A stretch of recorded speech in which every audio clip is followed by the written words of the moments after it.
सलामकुम पापा सियांता है मिकी मैं तुसा ना सईद अली बाबा पठवारन आर्टिस्ट जी। मैं एक गल सुनी सी जनाब, ये करने से इतना लाइसेंस बड़ा मुश्किल बनना भाई अल्लाह पर यकीन करो। मैं डरिया कुछ 4-5 साल हो गए मैं गड्डी चलाना पिया डरिया मारे लाइसेंस ना बनवाना कुदर गया सो क्या कर सो क्या।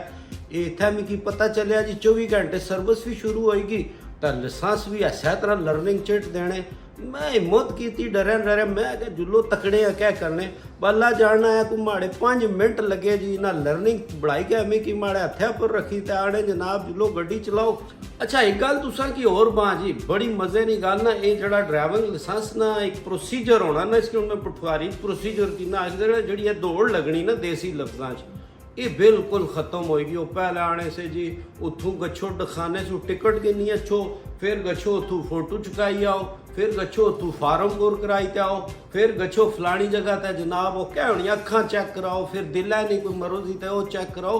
ये इन्ना ट्रैफिक पुलिस वाले भाई मैं कसम दिलों सलूट करना यानी सारा कुछ इतना ट्रैफिक पुलिस ने दफ्तर आज तो लाइसेंस बनवाई के ने तो एक मजे की गल होर दसा है ना इन्होंने जोड़े बड़े अफसर है ना इन्हें एक बड़ा चंगा काम किया भाई हुण पिंडी ड्राइविंग लाइसेंस दफ्तर सू पूरे पाकिस्तान से जिथों मर्जी बंदा अच्छा जी अच्छो तो 5 मिनटा लर्निंग की नहीं तो गच्छो